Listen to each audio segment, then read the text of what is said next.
Bismillah, Assalamualaikum warahmatullahi wabarakatuh. Waalaikumsalam warahmatullahi wabarakatuh. Alhamdulillah, Jumat jadi berkah ini. Allah kita sama-sama berikan pemahaman dan mudah-mudahan bisa bermanfaat. Terus saya sampaikan bahwa latar belakang mengapa hari ini kita sama-sama perlu memahami dan sekaligus memperdalami. Saya awali dulu, terima kasih kepada Bapak Haji Diko yang telah memberikan sambutan dan sekaligus memberikan amanah kepada kita bersama.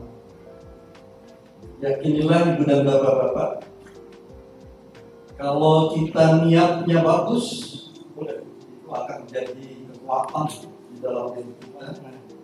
Sekaligus nanti Ibu dan Bapak akan lebih mudah dalam mengimplementasikannya. Saya informasikan latar belakangnya. Yang pertama,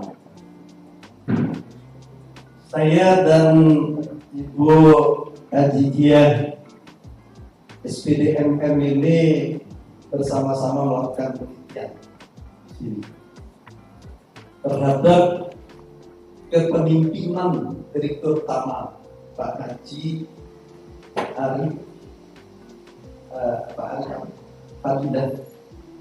Wah, hebat sekali nih, beliau punya ternyata secara tidak langsung analisis saya.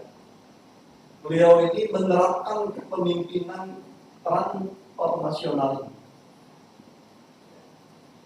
Kemudian juga saya kebetulan pembimbing utama dari Ibu Hajiah waktu ngambil S2-nya.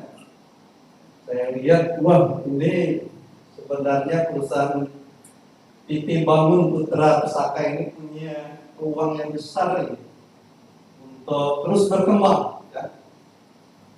Sehingga terpanggillah hati nurani saya, kalau Pak Haji Arif Fadilah sudah menerapkan kepemimpinan transformasional ini, kemudian Ibu dan Bapak sebagai subpimpinan juga memahaminya dan sekaligus mempraktekannya kepada bawahan. Saya berkeyakinan 5 tahun yang akan datang PT Bangun Putra Pesaka ini sudah besar, omsetnya makin tinggi. Amin. Dan Bapak sekaligus bekerjanya itu puas, ya. Harapan saya begitu. Kemarin saya pikirnya langsung hari ini ke sini dari Bandung, tapi saya coba ke Jakarta dulu karena saya memang setelah tidak jadi dekan Fakultas Psikologi di Universitas Mercubuana Bandung, saya 12 tahun jadi dekan di sana. Saya punya kewajiban hanya 2 hari. Kewajiban saya itu Senin dan Selasa. Kemudian kita tentukan jadwal kita hari ini. Saya pikir langsung saya juga ke Jakarta, dan alhamdulillah pagi tadi saya langsung berangkat di sini. Memang sedikit mutar-mutar ya, sudah ke rumah sakit pekerja ini udah nyampe ke situ. Tapi coba mutar-mutar lagi, padahal tidak jauh dari sini sebenarnya. Ya, Ibu dan Bapak-bapak. Jadi nanti kita saya lebih suka banyak berdialog karena Ibu Hajiah ini sudah menguasainya. Kebetulan juga di bagian SDM, tentu harapan saya terus nanti bisa meneruskannya. Kebetulan ada psikolog dengan psikolog Ibu Nadifa, tambah lebih mudah lagi. Karena di dalam penerapan ini perlu ada orang psikologi, perlu ada orang ahli manajemen, Ibu Hajiah dan Ibu dan Bapak-bapak dengan pengalaman yang sudah banyak ini, itu akan lebih mudah lagi. Karena kepemimpinan dia transformasional ini kunci suksesnya para pimpinan di abad 21 ini dalam mengembangkan bisnisnya. Ya, dalam mengembangkan bisnisnya. Saya berkeinginan suatu saat, artinya harapan saya 5 tahun mendatang, diberi per tahun, ini kebetulan ada Pak Haji Niko yang mewakili pimpinan, ini terus dievaluasi. Betulkah kawan-kawan kita ini mengimplementasikannya kepada bawahan, sehingga mereka punya kinerjanya tinggi. Ya. Tadi Pak Niko menyampaikan, menurut saya memang relatif sudah tua dari bulan Bapak, 66 masuk 67. November yang akan datang 67. Harapan saya ya, Ibu dan Bapak ini akan begini. Ada satu kebahagiaan, kepuasan di dalam bekerja karena mampu memimpin. Karena dalam ilmu psikologi, kalau kitanya mampu memimpin, lagi menerapkan kepemimpinan transformasional ini, Ibu dan Bapak itu ada satu kebahagiaan. Kenapa ada kebahagiaan? Kinerjanya tinggi, ya. Karyawannya itu harus puas terhadap kepemimpinan Ibu dan Bapak, ya. Sehingga tidak terjadi seperti ini. Pimpinan yang mewakili perusahaan, dia hanya kinerjanya, produktivitasnya tinggi, tapi karyawannya merasa nggak puas nih, tidak terjadi keadilan dan keseimbangan. Ya.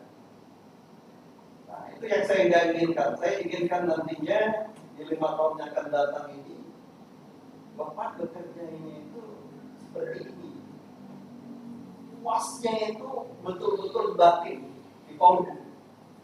Kalau istilah agama Islam itu karena hari Jumat, kolbunya dari kolbu saling terintegrasi dengan pencipta. Ibu dan Bapak tentu masih menyadari kita ini sebagai manusia diciptakan oleh Sang Maha Pencipta. Tujuannya hanya untuk beribadah. Bekerja itu beribadah. Apakah mungkin kalau ada yang tidak puas, ada yang tertekan bekerjanya di perusahaan ini, itu bisa nilai ibadah? Tentu tidak mungkin. Jadi Ibu dan Bapak berangkat dari rumah menuju kantor ini ada suatu kebahagiaan di batin. Karena PT Bangun Putra Pesaka ini adalah bagian integral wadah saya tempat beribadah. Pernah lihat ini? Atau pernah dijelaskan tentang ini? Kira-kira saya sampaikan ini ilustrasi. Pencapaian kinerja, ya, high level performance perusahaan bisnis itu digambarkan seperti ini. Berhadapan dengan ombak yang besar. Berhadapan dengan apa? Ombak yang besar. Kalau Ibu dan Bapak sebagai pimpinan tidak suka ombak yang besar, sebagai manajer, sebagai asisten manajer, saya kepala unit, itu dianalogikan akan terhempas di batu hitam. Artinya yang harusnya kinerja Bapak itu tinggi, tapi nggak mampu mencapai yang optimal. Jadi statis biasa-biasa. Yang dianggap tinggi sudah dianggap tinggi, padahal seharusnya bisa lebih optimal. Ya. Jadi saya ajar Ibu dan Bapak, mulai hari ini coba Ibu dan Bapak sudah suka ombak besar. Karena kinerja bisnis tidak mungkin dicapai oleh pimpinan-pimpinan yang tidak suka ombak besar. Itu yang dimaksud tidak suka tantangan. pimpinannya berintegrasi dengan bawahannya. Hari ini dia bawahan kita ingin perjuangkan dia. Suatu saat dia menduduki jabatan kita, dia punya kinerja lebih tinggi. Itu kan punya nilai ibadah. Ya. Jadi kalau ibu dan bapak sudah suka punya bawahan lebih pintar, lebih terampil, dia lebih tinggi pendidikannya, itu tandanya ibu dan bapak sudah masuk ke paradigma kepemimpinan tanpa rasional ini.